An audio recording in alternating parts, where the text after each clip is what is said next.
आप की अदालत मध्ये काँग्रेस लीडर ज्योतिरादित्य सिंधियांवर आरोप आहे की हे पराभव पचवू शकले नाही. टाइम मॅगझिनमध्ये बराक ओबामा यांनी लिहिलं नरेंद्र मोदींबद्दल.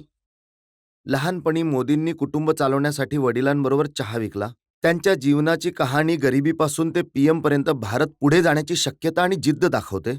त्यांच्याकडे गरिबी कमी करण्याचे, शिक्षणाचा प्रसार करण्याचे, महिलांच्या सशक्तीकरणाचे दूरगामी विचार आहेत.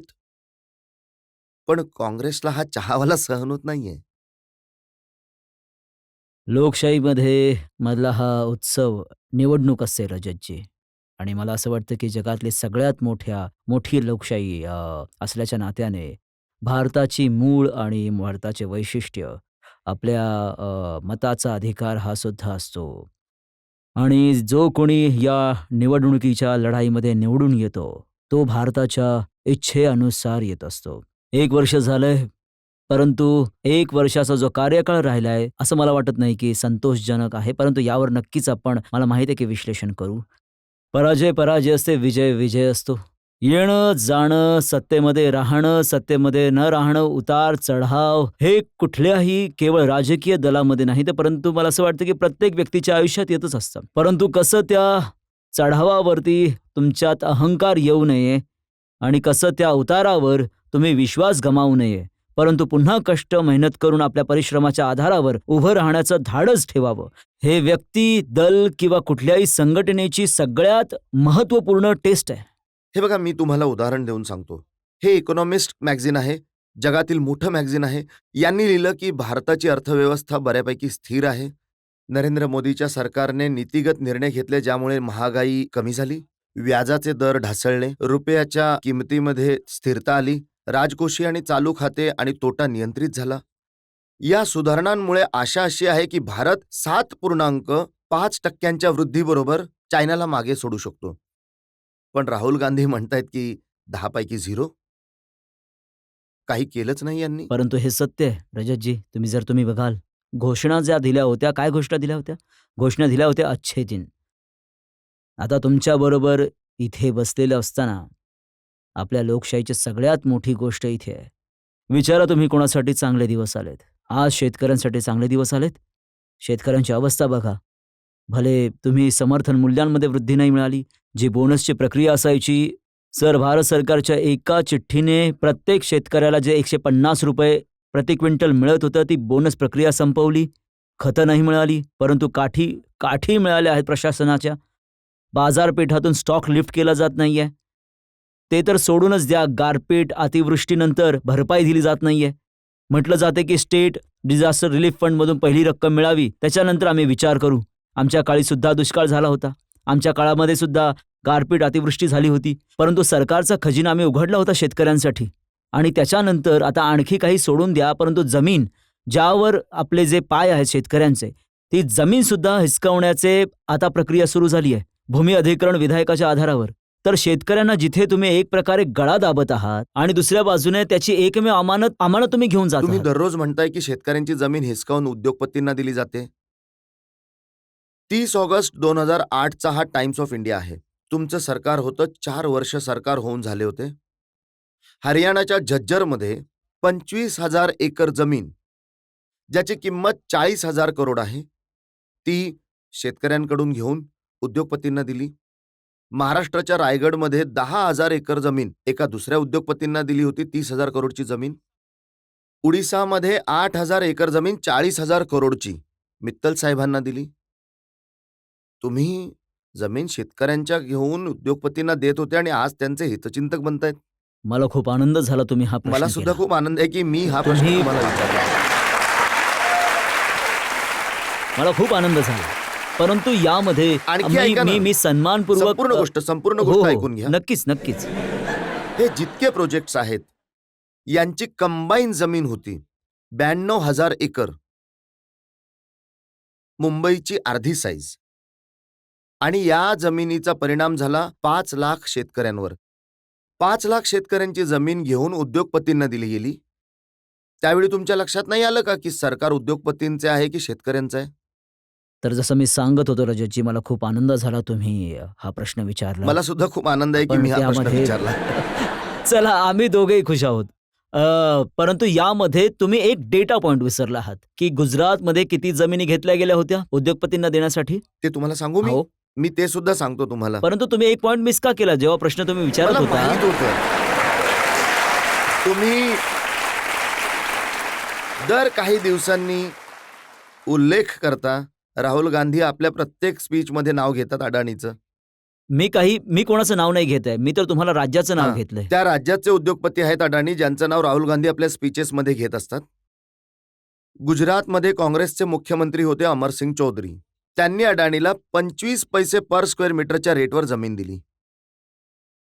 परंतु अजून सुद्धा तुम्ही माझ्या प्रश्नाचं उत्तर का नाही देतात. प्रश्न तर आ- आज परंतु- तुम्हाला उत्तर नाही, द्यायचे नाही, नाही. आहेत. मला उत्तर परंतु द्यायचं यामध्ये नाहीये. गुजरातचा सुद्धा फिगर नाही असेल ना. नाही, तुम्ही बघा. नाहीये. जर तुम्ही प्रश्नापासून जर तुम्ही माझ्या प्रश्नाचं उत्तर द्या. पळण्याचा प्रयत्न करत नाही नाही मी असाल, अजिबात मी पळत तुम्हाला नाही. पळू देणार मी तर नाही. सांगतोय ना की मी प्रश्नाचं मी उत्तर तुम्हाला द्यायचंय पळू मला. देणार नाही. मी नक्कीच प्रश्नाचं उत्तर देईन. 92,000 एकर मी- जमीन आहे. मी याचं नक्कीच उत्तर द्या प्रश्नाचं तुम्ही. उत्तर हां. देतोय. हो. मी तर केवळ छोटीशी जी फॅक्ट मिसिंग होती तर नाही, नाही, तुमचं लक्ष तुम्ही- आकर्षित करतो तुम्ही त्याच्याकडे. वाचण्याचा प्रयत्न करत अजिबात होता, वाचण्याचा प्रयत्न करत टाळण्याचा नाहीये. प्रयत्न करत होता. जमीन अधिकृत झाली आहे यामध्ये काहीच दुमत नाहीये. राज्य सरकारद्वारे अधिकृत झाली आहे. भले ती बीजेपीच राज्य सरकार असो, भले ते काँग्रेसचं राज्य सरकार असो, भले समाजवादी पार्टीचं असो, बीएसपीचं असो किंवा कुठल्याही पार्टीचं असो, याच्यात काही जुमत नाहीये.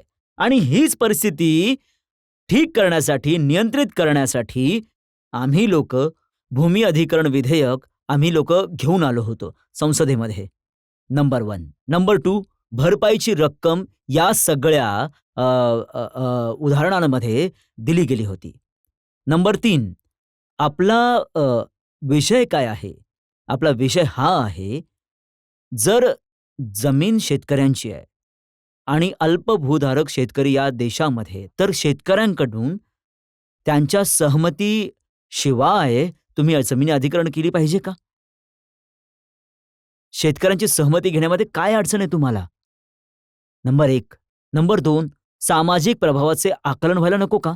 आणि जेव्हा रजतजी मला आश्चर्य वाटतं, तुम्ही सुद्धा ऐकत होता, मी सुद्धा ऐकत होतो, बजेटमध्ये जेव्हा ही चर्चा चालू होती पार्लमेंटमध्ये, संसदेमध्ये, तेव्हा भाजपाच्या बाजूने राजनाथ सिंहजीने, हुकुम नारायण सिंहजी, सुषमा स्वराजजी म्हणाल्या की एक काडीची सुद्धा जमीन घेतली नाही पाहिजे सोशल इम्पॅक्ट असेसमेंटद्वारे. एक काडी सुद्धा जमीन घेतली नाही पाहिजे कुठल्याही शेतकऱ्याच्या सहमतीशिवाय. आणि आपटत होते टेबलावर जेव्हा बिल मंजूर झालं होतं. तर एका वर्षात काय असे चांगले दिवस आले की तुम्हाला परिवर्तित करावं लागलं. सिंधियाजी, सोनिया गांधीजी काँग्रेसच्या अध्यक्षा भाषण देत होत्या जयपूरमध्ये, आणि त्या म्हणत होत्या कुठल्याही किमतीवर शेतकऱ्यांची ती जमीन घेतली नाही पाहिजे जी मल्टी क्रॉप जमीन आहे, ज्याच्यावर ते एकानंतर एक जास्त बहुपीक पिकं जमीन, हो. घेतात. पण हरियाणामध्ये तुमचं सरकार होतं. 20,000 एकर जमीन सेक्शन 4 आणि सेक्शन 5च्या नोटीस जाहीर झाल्या.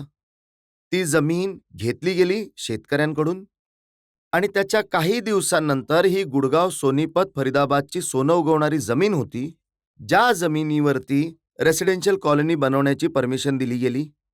दिवस रात्र 2चे 4, 4चे 8, 8चे 16 झाले. हे बघा, नक्कीच हे झालं असेल कधी जर तुम्ही म्हणत उचलला असाल नाही तर. का हा प्रश्न? नाही, नक्कीच झालं असेल जर तुम्ही उचलला आहे. तर जर मी म्हणत तुम्ही आहे ना शेतकऱ्यांचं की इतकं भलं चिंतिता, म्हणूनच तर मी मग हे रजतजी थांबवलं का नाही? रजतजी म्हणूनच मी भूमी अधिकरण बिलामध्ये बहुपीक जमिनीवरती अतिक्रमण करणे त्यावर बंदी आणि पूर्णपणे अंकुश लावला गेला आहे, जो या बीजेपी सरकारला हटवायचा आहे. यांचे अध्यादेश जे घेऊन आले आहेत ते, आणि ऑर्डिनन्स एकदाही नाही, दोनदा नाही, तिसऱ्या वेळी यांनी आणलाय.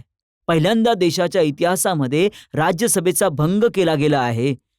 ऑर्डिनन्स पुन्हा एकदा, अध्यादेश पुन्हा एकदा सादर करण्यासाठी. मला सांगा, हे लोकशाहीची मूल्य आणि प्रक्रियेच्या विरोधात नाहीये का.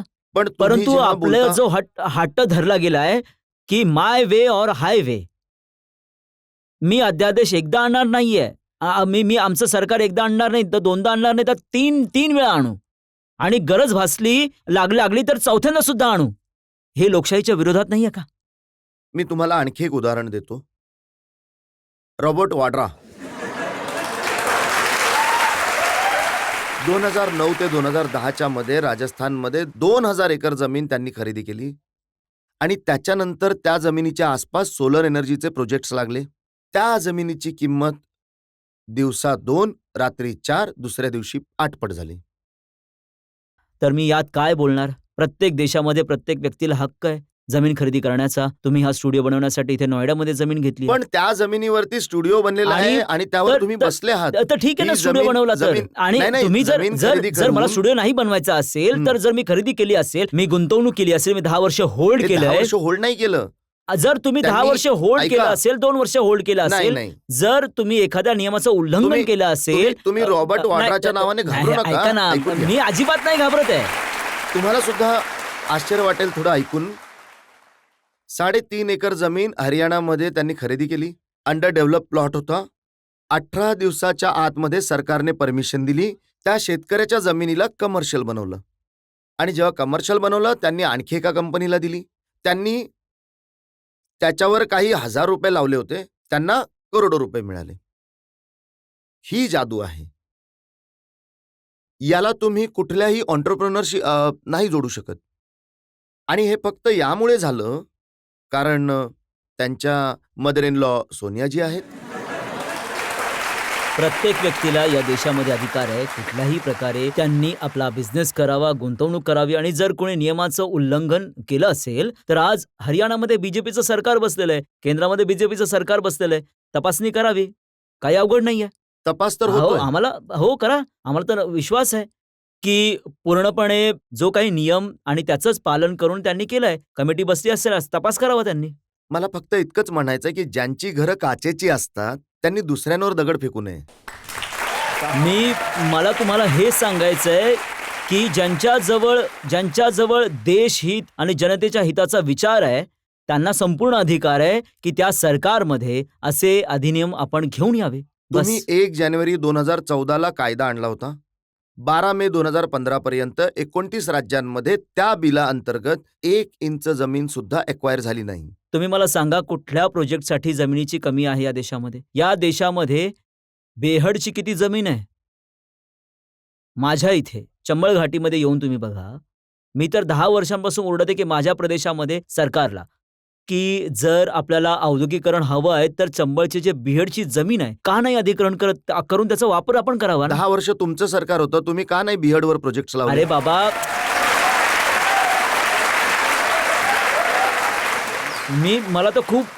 मला तर खूप आश्चर्य वाटतंय की तुम्ही हा प्रश्न विचारत आहात. मी म्हणतो की माझ्या राज्यामध्ये आपलं सरकार नाहीये. हे राज्य सरकारचं काम 10 असतं. वर्षात दिग्विजय सिंग मुख्यमंत्री होते. बिहडमध्ये किती प्रोजेक्ट्स लागले? जमिनीची कमी तर नव्हती ना, जमिनीची कमतरता तर नव्हती ना.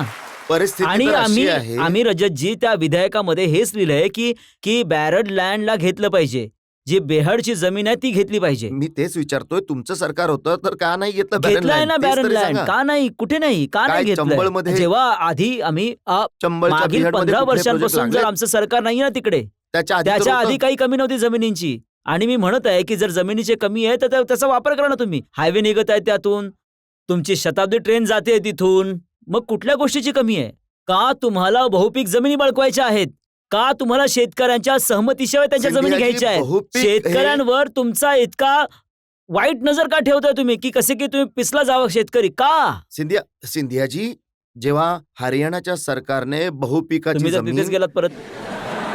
जेव्हा त्यांनी बहुपीक जमीन हडपली होती तेव्हा तुम्ही काही नाही बोललेत. मी तुम्हाला म्हणालो ना, अनेक आपल्या प्रदेशांच्या सरकारने अनेक जमिनी हडपल्या आहेत. भले त्या बहुपीक जमीन असो अतिक्रमण केलेल्या, भले ते बहुपीक जमीन नसो दे, त्यालाच आम्ही एक नियमाच्या अंतर्गत आणण्यासाठी आम्ही भूमी अधिग्रहण विधेयक आणलं होतं. नाही, मी हे विचारत होतो की त्यावेळी कुठेतरी दुःख नव्हतं झालं का की शेतकऱ्याची जमीन हडपली जाते? त्यावेळी आम्ही नियम आणला होता, त्याच्या आधी सुद्धा का यामुळे भरपाईचा नाही नियम का होता. की त्या बिल्डर्सला दिल्या जात होत्या, की यामुळे की त्या उद्योगपतींना दिल्या जात होत्या? तुम्ही तर एकाच राज्यावर का कॉन्सन्ट्रेट करत मी आहात? तुम्हाला विचारतोय त्या राज्यांबद्दल जिथे काँग्रेसचं सरकार होतं. ही प्रक्रिया भूमी अधिकरणाचे अनेक राज्यांमध्ये झाली आहे. मग ते काँग्रेस शासित राज्य असो किंवा भाजपा शासित राज्य असो किंवा समाजवादी शासित राज्य असो, भले BSP शासित राज्य असो, मग ते कुठल्याही प्रकारचं सरकार असो. परंतु आम्हाला एक राष्ट्रीय पॉलिसी आणायची होती आणि त्यामुळे आम्ही भूमी अधिग्रहण विधेयक घेऊन आलो. म्हणजे की या विधेयकानंतर प्रत्येक राज्यामध्ये आणि राष्ट्रीय स्तरावर ती कुठल्याही प्रकारे जमीन अधिकृत केली गेली पाहिजे आमच्या विचाराप्रमाणे, भारत सरकारच्या विचाराप्रमाणे. आणि ते तुम्ही 1 वर्ष सुद्धा चालण्यापूर्वी तुम्ही त्याला फाडून कागदाच्या टोपलीत टाकलं होतं. तुम्ही म्हणजे तुम्ही नाही, म्हणजे सरकारने. काढून फाडून विधेयक टोपलीमध्ये टाकण्याचं काम तर राहुल गांधीच करतात. आपल्या सरकारच्या पंतप्रधानांचं, आपल्याच मनमोहन त्यांनी सिंगजींचं नाही, मला तुम्हाला करेक्ट करायचं आहे. त्यांनी कधीच फाडलं नाहीये. नाही, ते म्हणाले की हे या प्रतीचं आहे की हे फाडून नाही. त्यांनी कधीच, मी तर केवळ हेच म्हणत आहे की त्यांनी कधीच फाडलं नाहीये. त्यांनी आपल्या भावना व्यक्त केल्या, ज्या कदाचित तुमच्याशी सहमत नसाल, त्याच्याशी इतरांशी सहमत झाल्या नसतील, परंतु त्यांनी आपल्या भावना व्यक्त केल्या. जनतेमधून ज्या लोकांना प्रश्न विचारायचे असतील. माझा प्रश्न सर तुम्हाला हा आहे की आज राहुल गांधी जितके ऍक्टिव्ह आहेत बीजेपीच्या कामाबद्दल, जर ते आपल्या शासनासाठी तितके ऍक्टिव्ह असते तर आज काँग्रेस जिंकलं असतं. त्यावेळी सुद्धा ते इतकेच ऍक्टिव्ह होते. भले तुम्ही बघा, जे भूमी अधिग्रहण विधेयकाबद्दल रजतजी आणि आम्ही तुम्ही सगळ्यांनी चर्चा केली इतक्या मोठ्या काळामध्ये, त्याचं मूळ आणि त्याचा जन्म भट्ट परसुलरच्या इन्सिडेंट नंतरच झाला होता, ज्यामध्ये राहुलजीने लीड घेतली होती आणि त्याच आधारावर त्यांनी हा पाया घातला होता. भले रोजगार गॅरंटी योजनेबद्दल तुम्ही बोला, जे 200 जिल्ह्यांमध्ये लागू झालं होतं आणि यांना 600 जिल्ह्यांमध्ये लागू केलं होतं. तर ॲक्टिव्हनेस कायमच ते सतर्क राहिले आहेत आणि मागील 1.5-2 महिन्यांपासून ते ज्यांनी एक नवीन ऊर्जेबरोबर ते पुढे आले आहेत. मला असं वाटतं की काँग्रेस पार्टी आणि या देशातील तरुणांना सुद्धा एक नवीन विश्वास मिळाला आहे. माझा प्रश्न तुम्हाला सुद्धा आहे आणि रजतजी तुम्हाला सुद्धा आहे. माझा प्रश्न हा आहे की परमिशन आहे ना तुम्हाला? हो, नक्कीच, सगळ्यांना पूर्ण. जनता तर नाही, कारण की ते म्हणत होते की मला परमिशन नाही ना प्रश्न विचारण्याची. तुम्हाला उत्तरं द्यायची आहेत आज. जनता काही विचारू शकते, कोणालाही विचारू शकते. माझा प्रश्न हा आहे की मी राहुलजींना इथे बघण्यासाठी खूप उत्सुक आहे आणि ते इथे कधी येतील, कारण इथे कित्येक महान व्यक्तिमत्व आले. तर माझा तुम्हाला हाच प्रश्न आहे की ते आपल्या बिझी शेड्यूल मधून या आपकी अदालतसाठी वेळ केव्हा काढतील? मला तर विश्वास आहे की रजतजींचं निमंत्रण जर असेल तर आम्ही सगळी लोक त्यांच्या निमंत्रणावर मी तर कित्येकदा त्यांना निमंत्रण पाठवलं एका आहे. सेकंदात आले असते. तर मी सुद्धा माझ्या बाजूने नक्कीच सांगेन. हो, माझी इच्छा आहे की तुम्ही जरा माझी शिफारस करावी आणि सांगा की ओके. जनतेची इच्छा आहे. सांगण्याच्या आधीच मी तुम्हाला सांगितलं.